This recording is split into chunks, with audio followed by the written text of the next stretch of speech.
Dude, I don't know what the fuck we're doing right now in the NBA. This is not a competition. I mean, who's gonna win Rookie of the Year? If they give it to Kon, we fucking riot. Absolutely. Like, what the fuck? No way there is a strong case for Kon Kneuppel to win this damn thing. I'm sorry. We'll obviously get into the games. I'm gonna fucking rush. I need to get to bed soon, but Wizards Nets, let's start it. I'm not trying to be rapid fire, but we have 1, 2, 3, I think 5 fucking games. I mean, goddamn, the NBA decided to low-key cook with some of these games on Sunday. But Nolan Traore scores 23 points. Jalen Wilson adds 19. I mean, these guys are fucking nobodies. Like, come on. Nets beat the Wizards by 6. They have a guy on the team, Travis Scott, doesn't even have his fucking picture. Nolan Traore, obviously phenomenal scorer, phenomenal facilitator, and also just a great three-point shooter in this game. Jalen Wilson scoring at a pretty high level. Nets take him down. I'm not even going to get into this. Why the fuck would I even watch the highlights for this game? Will Riley, obviously my boy from the Fighting Illini. Unfortunately, they took the L yesterday. Dude, tomorrow's going to be fucked. Bro, that Money Talks video ain't coming out tomorrow. What are we doing? Will Riley was good this game. Ochai Agbaji, how many fucking teams is he going to play for, by the way? Getting to the rim. Julian Reese has been making a name for himself on the Wizards, yada, yada, yada.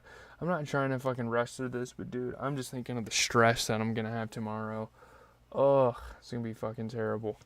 Anyways, for the Wizards, they lose the game, but I mean 17 points for Anthony Gill, who shot 80%. I know he struggled from the three, but he was great on the interior, grabbed a lot of rebounds this game. 17 and 16, phenomenal game for Julian Reese, just like his sister, shooting 50%. A lot of boards, a lot of bully ball. He is a phenomenal on-ball defender as well. I love him for that. 20 points for Jameer Watkins. Really good game. 40% from the three-point line. And he's just plays like a big man. He grabs rebounds. He blocks your shots. Great stuff. 13 points of pure offense for Bub Carrington. He played pretty good as well. I mean, 75-50. Dude, Will Riley's a dog. I don't care if this game holds no weight. I mean, the guy put up 30 points, and he was really opening it up for the bench squad with his assist and whatnot. I will say Leaky Black, I like him as a three-point shooter. He gets on the floor. He gets around the floor. He grabs rebounds. He is one of the best perimeter defenders on this team. He is absolutely phenomenal at that. He rips you. He gets in passing lanes. He has that tough UNC defense. He needs to work on his interior game. And obviously you have guys like Will Riley and hell, even Jaden Hardy's a good scoring option off the bench, and they're not getting near as many minutes as him. And I don't think Leaky Black should be playing as much as he is. I know they don't give a shit. But yeah, sorry. I got to talk about this again. Who gives a fuck about Kon Kneuppel's Rookie of the Year case? I'm sorry. He's a great rookie. No, get that shit out of my face. Anyways, 19 points for Jalen Wilson, 67-50 splits, hell of a rebounder for this team. 15 points for E.J. Liddell, cool to see him get minutes. He made both of his threes. He plays really good at that front court big man position, grabbing rebounds, blocking people's shots. You get a 13-point performance for Drake Powell, who shot 50%. Solid three-point shooter. Obviously, he's a lot more known as a perimeter defender. He is phenomenal there. You get a 23-point game for Nolan Traore, who is moving the ball around the floor at a very high level for this starting squad. You get a 15-point performance for Josh Minott, who is an unbelievable three-level defender. He is great. He came out of Minnesota, and he defends on all three levels again. Like, he rips the ball. He gets people going at the rim. He's great. Great player. 12 points for Ochai Agbaji. Shot 50% from three, so Nets get the victory. Anyways, now a game that actually fucking matters, because I think obviously the Pacers are going for the number 1 seed, but I think the Cavs have really put themselves in a position where they're going to make a deep playoff run this year, and they just keep going. These are just momentum builders. Obviously, Donovan Mitchell scores 38 points, and they are playoff bound. The Cleveland Cavaliers have officially stamped themselves in the playoffs. Obviously, it's a little concerning to only beat the Pacers by 9 points, but they're going to be a deep playoff team. They're fucking dangerous. Obviously, Donovan Mitchell and James Harden both are phenomenal offensive players. Donovan Mitchell, especially in the second half, and James Harden, being a dual threat offensive guard, opening it up for other teammates as well. Yeah, obviously the Pacers have all sorts of injury problems, but they made it a game, so I got to give them a little bit of credit. Thomas Bryant, of course, he's a nice big man. He made it tough for the Pacers and their front court play. James Harden is unbelievable. Craig Porter Jr., you get offense with James Harden and Donovan Mitchell, but don't forget. This team's got defensive presence. Craig Porter Jr., yeah, Donovan Mitchell was great.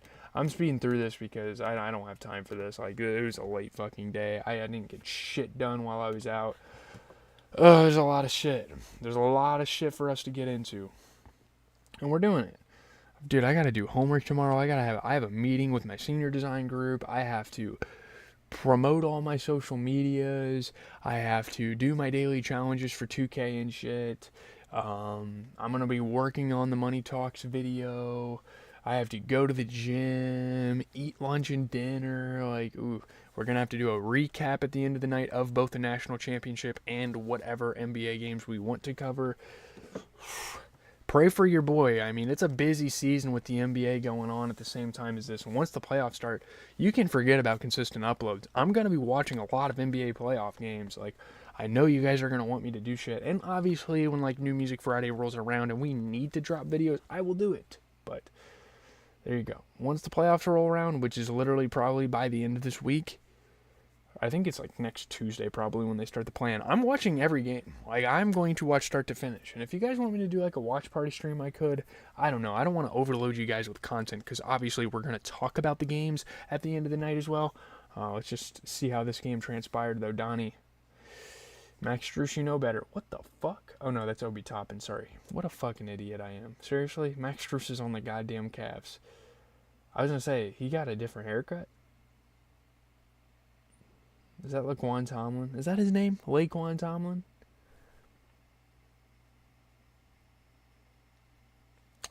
The Cavs, man, they're just those guys, man. They're collecting W's like infinity stones. There's a lot of them. 10-plus point comeback victories. I mean, yeah, they were down for a while and they came back and won the damn game. Obviously, MLB started. I watched the Cubs today. I don't know if they got the doubleheader. They swept that, but there you kind of go. The Pacers, through the loss, you get 19 points for Jalen Slauson. He was great.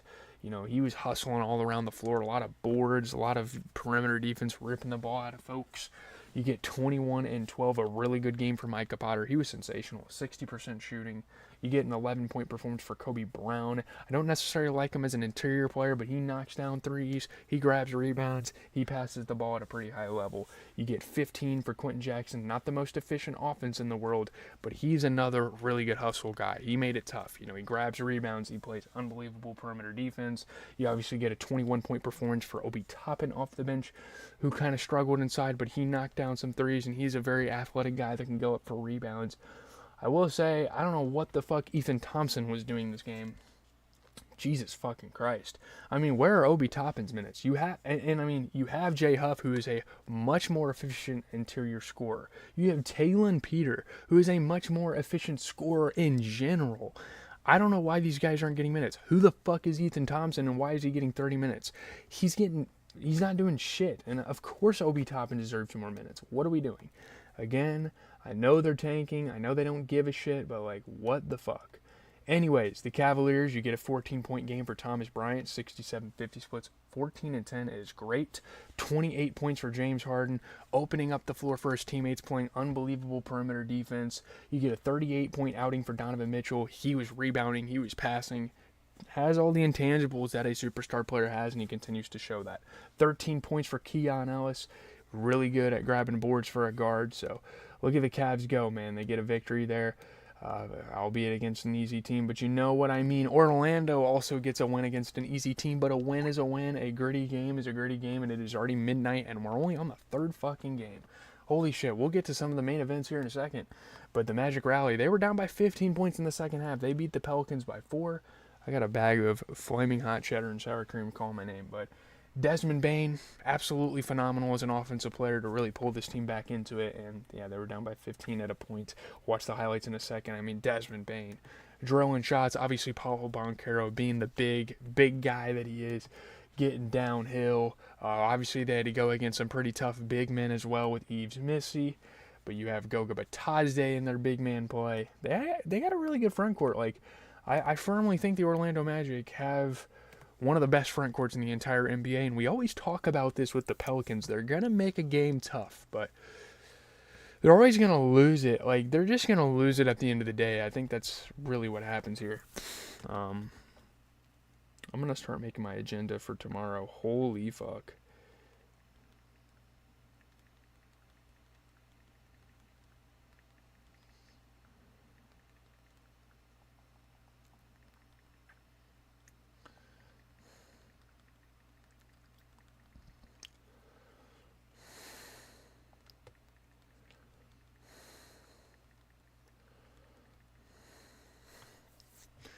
Homework, cardio.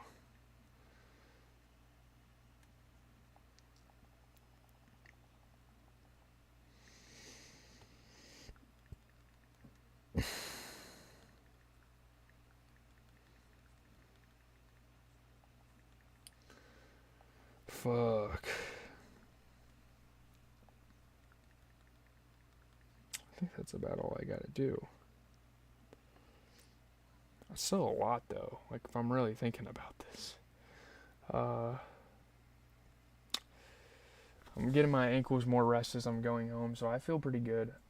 One of my ankle, I don't even know if you guys knew about this. I was kind of struggling. I twisted coming out of spring break. I twisted both ankles in the same week. I had to brace them both up to go play.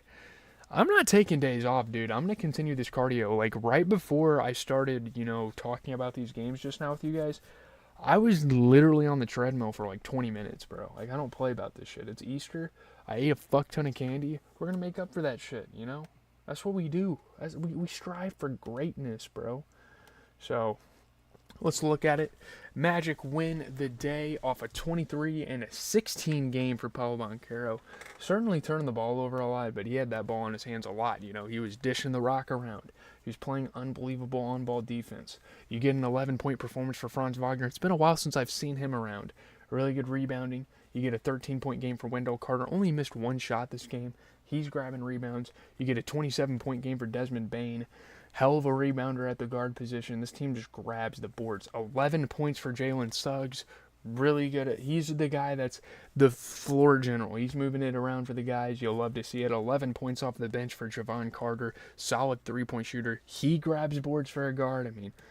This team was doing it all. You look at the Pelicans. This team, holy fuck, dude. This team's... Okay, not holy fuck. What am I talking about? But Zion Williamson put up 17. I don't love how he played offensively, but he certainly grabbed a lot of rebounds. You get 18 and 13. What a fucking game for Yves Missi. He only missed one shot all game. He was an absolutely spectacular rim protector. He was blocking everybody on that Magic team. You get 32 for Saddiq Bey. Not the greatest interior game, but he was knocking down threes. He was getting around the floor, grabbing all sorts of rebounds, playing great on-ball defense. You get 19 for Jeremiah Fears. Certainly not the greatest offensive player in the world, but he's opening it up for his teammates through his shooting struggles. He's playing really good on-ball defense. I will say, I don't know what the hell happened to Herb Jones. Maybe they need to play him more. Maybe he got hurt. I don't know. I don't think this was really in their control, just kind of the situation for the Pelicans, because Herbert Jones is a pretty efficient offensive player when he wants to be. I guess if you look at the bench, maybe guys like Derek Queen could have stepped up a little bit more. Maybe they could have gave guys like Trey Alexander more minutes as a pretty efficient offensive player. It's fine. It's whatever, I guess. I don't know what the hell happened to Herb Jones, though. I'm kind of confused by that. Anyways, let's get into holy fuck. Obviously, the Houston game just ended, but let's get into the Lakers-Mavs, man. What a fucking game. Cooper Flagg scores 45 points. The Mavs beat LeBron James. Obviously, the Lakers are completely injury depleted. I still think they can make a playoff run this season, but they're injury depleted. And this is going to be big for LeBron James' legacy, of course. I'm not going to use it for his legacy, but, people are going to be eyeing him here. Cooper Flagg, goddamn.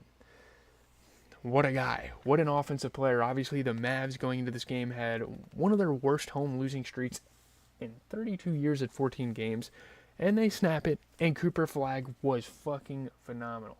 Flagg becomes the first rookie since 1997. You see him and Kon Kneuppel again. There is somewhat of a Rookie of the Year race, and you see these two rookies all the fucking time breaking these records. But he's the first rookie in damn near 30 years with back-to-back 40-point games. I think the last person to do it was probably Vince Carter, maybe? Maybe T-Mac? I don't know. But, look, obviously LeBron was great, but, Cooper Flag hitting tough shots time and time again. And LeBron James not just scoring the ball, but passing the ball as well. No-look guys, getting him in the dunker spot, pocket passes. I mean, you name it. These two guys are fucking phenomenal. And it's almost like a passing of the torch moment here, dude. I don't know if Cooper Flag's necessarily going to be the future face of the NBA, given that Victor Wembanyama's going crazy. Shea still has some years on his career. Jason Tatum, Anthony Edwards. The league's in good hands, though. I will say the league is definitely in good hands, and a lot of people don't want to really admit to that, but it's true. I'm talking a lot. Fuck. More 40-point games as a teenager than LeBron. I am telling you right now, we are looking at one of the best rookies in NBA history. One of them. I mean, seriously. He's got to be top 10. What this guy's done his rookie year, averaging 20 points a game, I get it. I don't know, though. It's not like the Mavs are, firmly a lottery team. They're kind of still in that tanking territory. I know they're not in position to win. I know there's no point in them winning games, but, you're a rookie. It doesn't fucking matter. Dude, you're a rookie playing out of your fucking mind. The guy's putting up 40-point games. In the NBA, he scored 96 points in a weekend of basketball. Maybe not a week. I mean, kind of. Dude, the guy had 51. What are we saying? That's impressive for a star, an established veteran to do on a team like this. If AD did that, we'd be talking about it. What are we doing, dude? It's Cooper Flag. First rookie with back-to-back 40-plus point game. Allen Iverson. Okay, Allen Iverson did it in 97. That's fucking insane that Allen Iverson did that. Guys, I don't know. Lakers lose this game. I think they played really good, though. For their situation, I think the Lakers are still playing a really good brand of basketball. You obviously get 30 and 15 from LeBron James. I don't love how he shot the three ball this game, but he was great on the interior, grabbing a lot of rebounds. You get a 21-point performance. Rui Hachimura, a hell of a player for this team, 60% from three, grabbing a shit ton of boards. You get a 14-point game for Jake LaRavia. I don't love him offensively, but he gets down and dirty. He's a gritty player. He'll grab rebounds for you. He'll play great defense.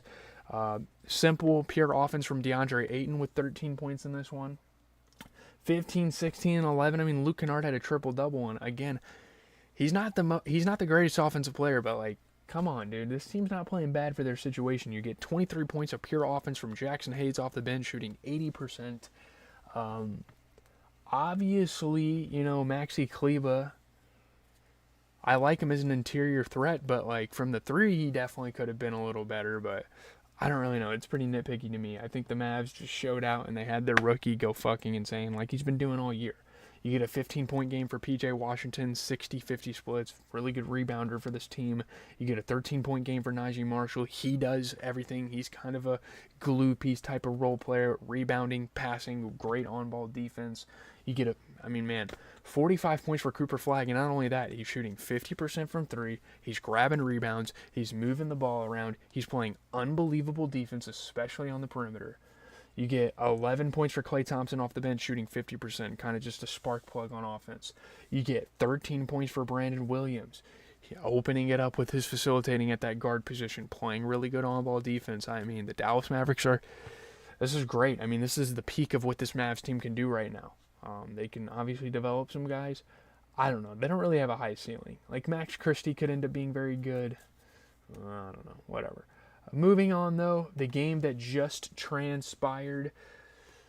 I feel so bad for the Warriors because obviously they're going to get a play-in spot, but they really didn't end the season. I know the season's not over, but they're not ending the season on the note that they wanted to, and that's obviously because of Steph Curry's injury. Kevin Durant and the Rockets spoiled Steph Curry's return from injury. They beat the Warriors by 1. I'm not going to watch the highlights of this mainly because I actually watched a decent amount of this game with my dad. But big-time game, big-time moments. Alperen Şengün hit the go-ahead layup with 11 seconds left. And the Rockets are really going to put themselves in a position as well to make a deep playoff run with wins like this. Kevin Durant with the dish. Kevin Durant obviously talking shit on his burners. That used to be a whole ordeal, but we're past that. Şengün put the Rockets ahead. Steph missed the last second attempts. But he was killing all game. I mean, that's undeniable. He really was. So he never went out without a fight. You know, wiggling his shoulders, magical offense from this man. Draymond and Jabari Smith kind of got into it. That's just Draymond being Draymond in this the shenanigans. Obviously, Kristaps Porzingis has been a really good addition for them. You know, dominating as the big man. But Rockets get the win here, and in that win, they were great. 31 points for Kevin Durant, shooting 50% from three, rebounding, passing at a high level. Jabari Smith's been awesome. 23 points, 75% shooting, another good rebounder for this team. 24 for Alperen Sengun, rebounding, passing, unbelievable rim protector. 18 points for Amen Thompson. You know, he's really moving the ball with his facilitating. He's great. He's a great glue guy. He's a great utility belt. That's what Amen Thompson is. You get an 11-point game for Reed Shepherd, who shot 50% in this one. He's a really good two-way player for this team. I mean, it's not going to be an easy team to beat come playoff time. I am so excited for the playoffs, by the way. You get to the other side, 15 points for Gui Santos. I know he's not the greatest offensive player in the world, but he gets it done on the defense, I will admit. 18 points for Brandon Pajemski, solid three-point shooting. Nothing crazy. 29 for Steph Curry. He shot 50% from three off the bench. 5 for 10 from three in your return. That's why he's one of the greatest. You get 14 out of GP2. I know he struggled from three, but he can hit the shots on the interior. DeAnthony Melton. I just think with DeAnthony Melton, they need to give him the ball more. Again, I know this is the whole thing. Steph Curry's coming back. He's making his return. But I think as an offensive player, DeAnthony Melton is going to need to have the ball in his hands more. And obviously, GP2 and Steph Curry were great alternatives for offense. But if you're not going to let DeAnthony Melton take shots, at least give guys like Seth Curry and Pat Spencer coming off the bench more minutes. Because I know Seth Curry's not the greatest interior player, but he can get it going from three. It's obviously Steph Curry's brother. Like, what are we doing? You know, obviously the national championship's coming tomorrow. I would say UConn's probably going to win it, but then again, I'm not sure. Looking at the NBA games, we have 5. I might turn a couple of them on leading to the national championship. And I know Atlanta is a great team. Trust me, I get it. But New York is preparing for a deep playoff push. And this is a potential first-round matchup actually out east. So I'm going to take the New York Knicks. Again, I know Orlando's having a good season, but Detroit is the clear, tried and true favorite in the east. Give me Detroit. Memphis. Cleveland's also preparing to make a deep playoff push, and they're taking on a tanking Memphis Grizzlies. Give me the Cleveland Cavs. I know Philadelphia is going to continue to have a good season that they're having, but they're playing a championship contender. I mean, the Spurs are going for it, dude. So there you go. I know Portland's also a good team, but they're playing against another team in the NBA preparing to make a deep playoff push with the Denver Nuggets. Playoff run, that is. So I think with that being said, I am out, guys. We had a lot of basketball to talk about tomorrow. We have at most 6 games to talk about tomorrow. We'll see how all the sports transpire. We're here every single night of hoop season. So catch me here. Oh, shit.